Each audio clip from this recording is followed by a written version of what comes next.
నుంచి సాయంకాలం వరకు గోవు పడుకుంటే పడుకుంటారు, గోవు నిలబడితే సేవిస్తారు, గడ్డి అయిపోతుంటే గడ్డేస్తారు, నీళ్ళు అయిపోతూ ఉంటే నీళ్ళు వేస్తారు, పేడ వేయగానే పేడ తీసేస్తారు. అట్లా పూజ చేస్తారు. అంటే గో పూజ విస్తరిస్తుంది ఒకటి. రెండు, మిగిలిన పూజల్లో మీరు అంగపూజ అని చేస్తారు. అంగపూజ దేని కొరకు చేస్తారంటే మీ మనసు ఎంత నిలబడుతోందో పరిశీలించుకోవడానికి చేస్తారు నిజానికి. ఎందుకంటే పాదవ పూజయామి అన్నారు అనుకోండి, గంటసేపు ఆపరం. పాదవ పూజయామి, గుల్భవ పూజయామి, జాముని పూజయామి, ఊరుం పూజయామి, కటిం పూజయామి, నాభి పూజయామి, ఉదరం పూజయామి, వక్షస్థలం పూజయామి, కంఠే పూజయామి, స్కందం పూజయామి, బాహూన్ పూజయామి, చుబుకం పూజయామి, ఓష్ఠే పూజయామి, నాసికాం పూజయామి, లలాటం పూజయామి, కర్ణం పూజయామి, నేత్రే పూజయామి, శిరం పూజయామి, సర్వాణ్యంగాన్ని పూజయామి అనేటప్పుడు మీకు పాదముల దగ్గర నుంచి తల వరకు తల మీద వేసిన పువ్వులు ఎంత వేగంగా కింద పడతాయి అంత వేగంగా పైనుంచి కిందకి మనసుతో చూడాలి పూర్తి.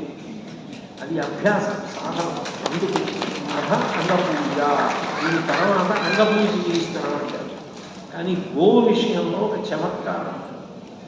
గోపూజ ఒకటి చేశారనుకోండి, మీరు దేవతలకు కాదు, నదులకు, తీర్థములకు, సముద్రములకు, పర్వతములకు, పితృదేవతలకు, అష్టదిక్పాలకు, నవగ్రహములకు, నాగములకు అన్నిటికీ పూజ పూర్తి చేసేసినట్టు.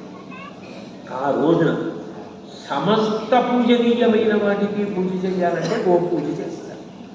భీష్మాచార్యుల వారి గురించి చెప్తే ధర్మరాజు గారు వెంటనే ఉపవాసం చేసి కొడుకుని వర్ణాలు గోదానం చేశారు. మహాభారతం తర్వాత కావాలని. అంటే గో పూజ అంత గొప్పది.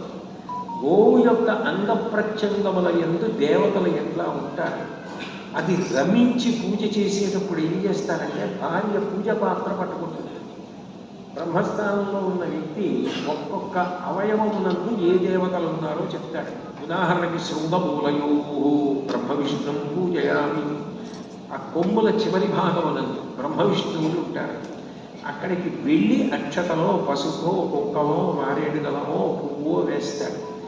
ఒకవేళ అలా వెళ్ళి వేయడం నాకు కొంచెం భయమండి అంటే పృష్ఠమునందే వేసేస్తారు. ఆ అవయవం వంక చూసి సమస్త దేవతలు, పితృదేవతలకు కూడా ఆరాధన జరిగినట్టు.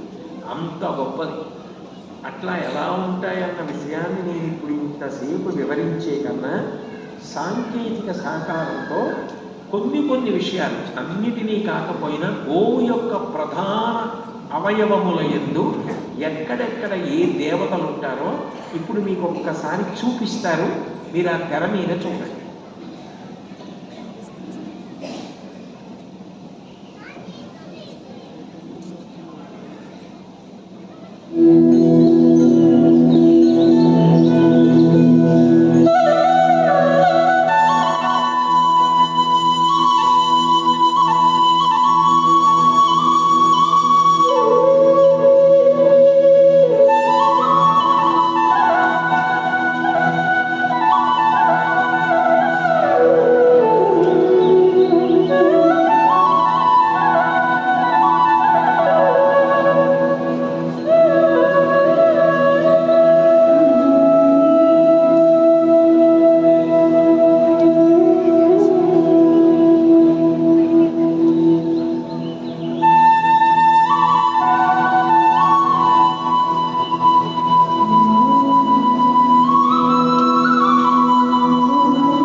రోహిణీ సంస్థ వారు గోవు యొక్క అంగ ప్రత్యంగముల యందు ఉన్న కొంతమంది దేవతలను చూడడానికి అవకాశం కల్పించే విధంగా అటువంటి చిత్రాన్ని తయారు చేశారు.